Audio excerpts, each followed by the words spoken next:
Hi, I'm Ollie. Welcome to Oxford Online English. Do you need Band 7 in IELTS? Are you maybe stuck at Band 6 or 6.5? If you've taken the IELTS exam many times and you can't seem to get higher than 6 in the writing exam, this video is for you. If you're stuck at Band 6, then it's likely that you have some bad habits and ineffective approaches to the writing exam. These are things that might work well at Band 6, but they won't help you get to Band 7. I'll show you what these ineffective habits are and how you can change them. 1 point, I'll be focusing on the academic IELTS exam in this video because most of the students I meet need academic IELTS. If you're taking general IELTS, most of the advice in this video is still very relevant for you. Also, one more thing, there's nothing wrong with getting Band 6. I'm not trying to be rude or discouraging to anyone. When I say that something is a bad habit or that you need to change something, I mean if you want to get Band 7 in the IELTS writing exam. Do you know how IELTS scoring works? You should. Here's why. The IELTS scoring system is very specific. The examiners don't just look at your writing and say, this feels like a 6. If you get Band 6 in the IELTS writing exam, there are specific reasons why. There are specific things which you did or didn't do which explain your score. Similarly, to get Band 7, there are specific things you need to do and not do. Most importantly, these things are very different between Band 6 and 7. If you keep taking IELTS and you keep getting Band 6 in the writing, then you can't keep doing the same things and expect to get a different score. You need to change what you do. The things you need to do to get Band 7 in your IELTS writing aren't magic or some kind of dark secret. They're publicly available. You can read what they are. You can do it right now. There's a link underneath the video. I highly recommend you read the scoring criteria and think about what Band 7 means. At the very least, you need to understand that your IELTS writing score is made up of 4 different parts: task achievement, coherence and cohesion, lexical resource, which means vocabulary, and grammar. Think now, where are you weakest? What do you need to work on from these 4 areas? In the rest of this lesson, we'll talk about each of these 4 areas. You'll see common examples of Band 6 thinking, and you'll see how you can improve your approach to get a higher IELTS writing score. Let's start with task achievement. Here are some ideas that are great for getting Band 6. In Task 1, I need to include every statistic and piece of data. In Task 2, I just need to write something about the general topic in the question. By the way, to save myself saying task achievement again and again, I'm going to call it TA. Getting Band 7 for TA is both easy and hard. Here's why it's easy. You just need to do everything which the question asks you to do and nothing else. Here's why it's hard. Most people can't do that without a lot of practice. TA is also slightly different for Task 1 and Task 2, so we'll talk about those separately. Let's start with Task 1. Here's a sample question. The graph below shows the sales of 5 different food products in the UK between 1980 and 2010. Summarize the information by selecting and reporting the main features and make comparisons where relevant. If you want some time to look at the question, pause the video. If you're watching on YouTube, you can see the question on the full version of this lesson on our website, oxfordonlineenglish.com. Getting a good TA score depends a lot on what you do before you start writing. You need to analyze the task and make a clear plan. If you start writing without a clear plan, it's very hard to get a good TA score. In Task 1, it's important to find connections or trends in the information you're given. For example, in this question, how could you connect the data? Here's one idea. You could group the 5 products into, first, products whose sales fell over the period, ice cream and frozen burgers, and secondly, products whose sales rose, tofu and chili sauce, and then finally, products whose sales stayed the same, salted peanuts. Here's another suggestion. Group the 5 products into big sellers, ice cream, frozen burgers, and also chili sauce at the end of the period, and small sellers, tofu, salted peanuts, chili sauce at the beginning of the period. Which way do you think is better? Actually, there isn't one correct way to do this, but you need to do something. You can't just write about each product one after another. Well, you can, but you'll probably get band 6 for TA. Whatever data you're given, you need to find connections and put the information into groups which you create. These groups will be separate paragraphs in your answer. This is how your answer will have structure, which is also important for your coherence and cohesion score. What about task 2? Let's look at a sample question. Some people believe that young people benefit from working while studying at school or university. Others think that young people will achieve more by focusing on their studies. Discuss both of these viewpoints and give your own opinion. Give reasons for your answer and include any relevant examples from your own knowledge or experience. The most common problem in task 2 is leaving something out or not covering something fully. To get band 7 for TA, you need to do all of the things the question is asking you to do and only the things the question is asking you to do. What does that mean here? The task says, discuss both of these viewpoints. First, you need to discuss the idea that young people benefit from working while studying at school or university. One word here is particularly important. Do you know which one? Benefit is a key word here. What does benefit mean? How do you understand it in this question? Next, you need to discuss the idea young people will achieve more by focusing on their studies. Again, there's a key phrase here, achieve more. What does this mean? You need to have answers to these questions.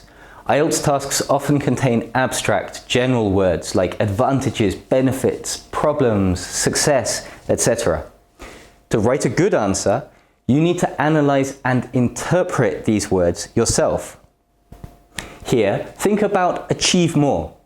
How do you understand this term in this question?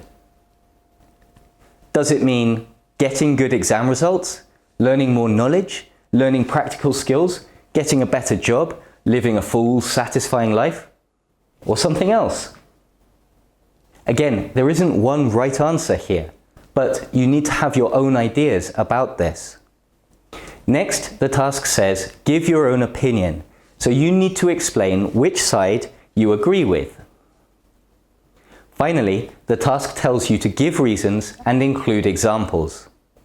This means you need to support your ideas. You can't just say something like, young people who focus on their studies will achieve more. If you make a point like this, you need to support it somehow. How will they achieve more? What examples can you give to show that this is true? Let's review. For this question, you need to do 4 things to get a good TA score. 1.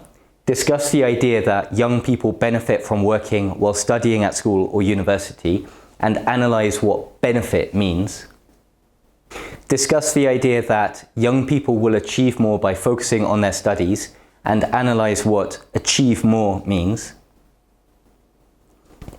Give your own opinion and reach a clear conclusion. Support your ideas with reasons or examples.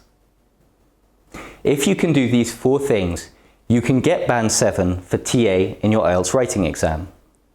Remember though, it's not as simple as it looks. You'll probably need to practice to get this right. Next, let's look at your coherence and cohesion score. I'm going to refer to coherence and cohesion as C and C to keep things simple. Here are the habits which can limit your C and C score to 6. I need to use more linking words to get a higher score. My essay should have an introduction, 2 body paragraphs, and a conclusion. Let's look at each point separately. Oh, hey Ollie, how was your IELTS writing exam? Amazing! I totally nailed it. I used nevertheless, furthermore, however, in spite of the fact that, and in addition. My Band 7 score is guaranteed. No, it doesn't work like that. First of all, linking isn't just about linking words. It's about the logic and flow of your ideas. Look at a sentence. Air pollution is a serious problem. However, food prices are higher than 10 years ago. Using however here doesn't magically make these ideas connected. These two ideas aren't connected, and you can't create a connection by using a word like however. Next, there's nothing in the IELTS scoring system which says you get a higher score for using more linking words. It's more important to make sure you use linking words accurately. Using more linking words won't get you Band 7. However, using linking words incorrectly will get you Band 6.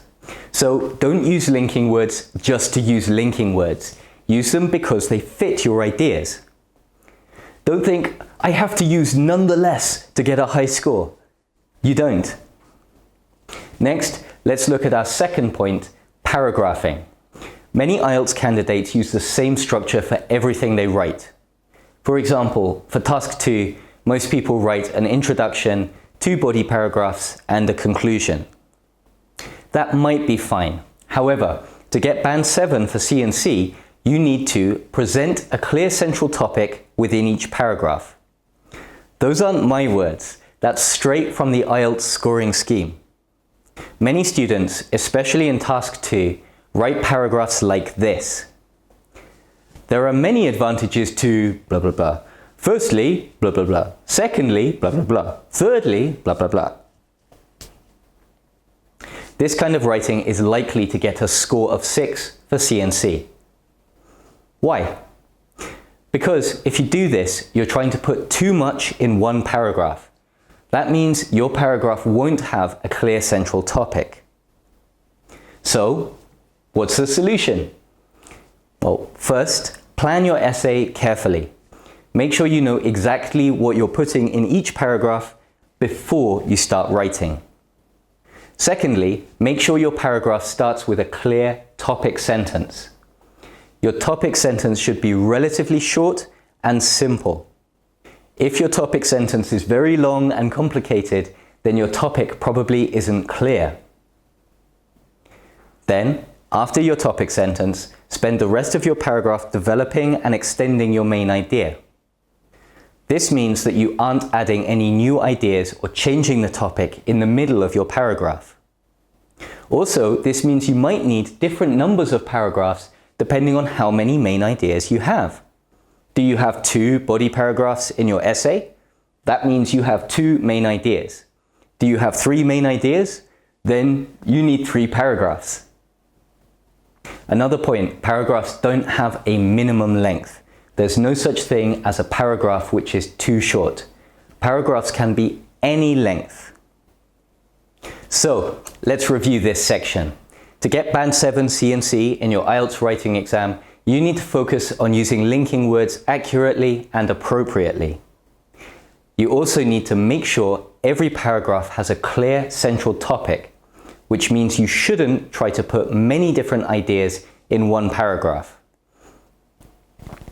Next, let's look at vocabulary and how you can get to Band 7. Here's a Band 6 idea that students often have. I need to learn lots of synonyms and uncommon vocabulary. If my vocabulary is bigger, I'll get a higher score. There's one important difference between Band 6 and 7 for vocabulary. At Band 6, you need 2 things, range and clarity. That means if you at least try to use some more advanced or uncommon vocabulary, You can get 6 if your meaning is clear, even if you make mistakes, even if you make lots of mistakes. However, for Band 7, you need 3 things: range, clarity, and accuracy. It's no longer enough just to try. You need to use vocabulary with flexibility and precision. Again, this is a quote from the official scoring scheme. You can't make many mistakes for Band 7. You can produce occasional errors and still get Band 7. What does this mean for you? It means that your priority should be avoiding mistakes. I see many IELTS students trying to learn lots of idioms, phrases, academic vocabulary, and so on. But then they often don't know how to use this vocabulary well. They use it in their writing because they think it sounds nice and their meaning might be clear, but it's not correct. That's fine for Band 6, but not for Band 7. So, what should you do? Look, first of all, vocabulary learning is hard work and it's slow.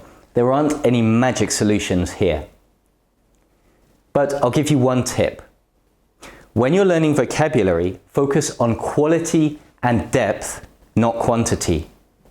Don't try to learn 50 words or phrases. Learn 5 words or phrases, but really learn them. Spend an hour learning and practicing 5 new words and phrases. Find example sentences. Write your own example sentences.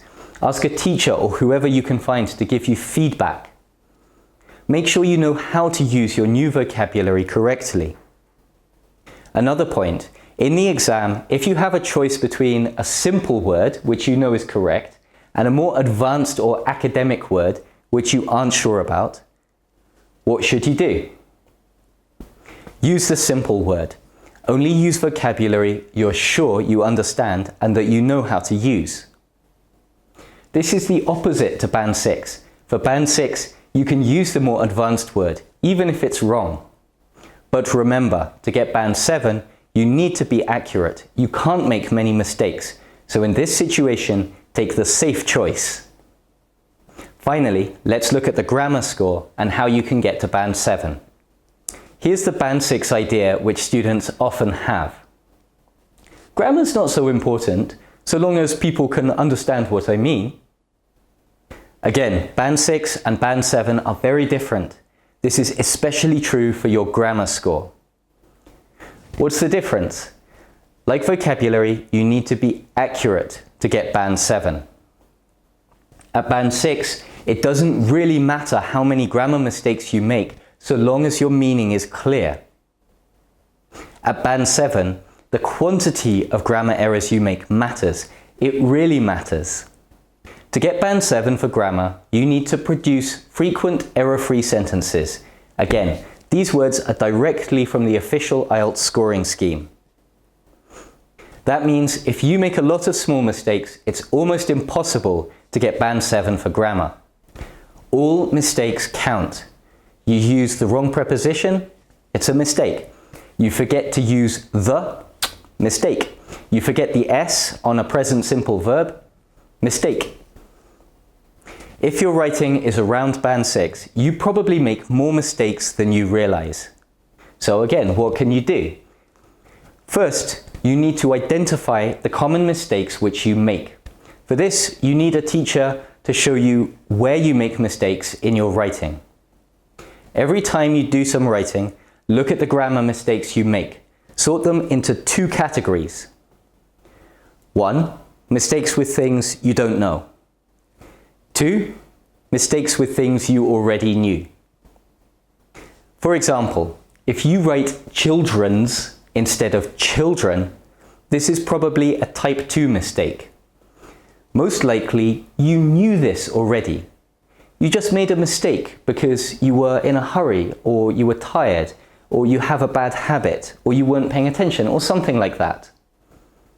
With type 1 mistakes, things you don't know, get a good grammar book and study to fill the gaps in your knowledge. With type 2 mistakes, put your errors into a digital flashcard app like Anki or Quizlet or something like that. For example, Question.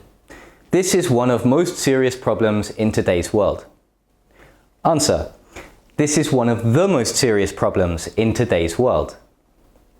Every time you write something, add your mistakes as questions to your flashcard app. Review your mistakes regularly. Every day is best. This approach requires a lot of patience, but it's the only effective way to get rid of those bad habits which can stop you from getting Band 7 in IELTS writing. Okay, so now you should have some ideas about how to get Band 7 in your IELTS writing exam. There's a lot of information in this lesson, and there's also a lot which I didn't say. Band 7 is a high standard, and you should accept that it will take time and work to get there. Do you have an IELTS experience which you think people could learn from? Please let us know in the comments. Check out our website for more free English lessons, including IELTS preparation lessons, oxfordonlineenglish.com. Our teachers can also help you prepare for your IELTS exam in online classes. That's all for this lesson. Thanks for watching and see you next time.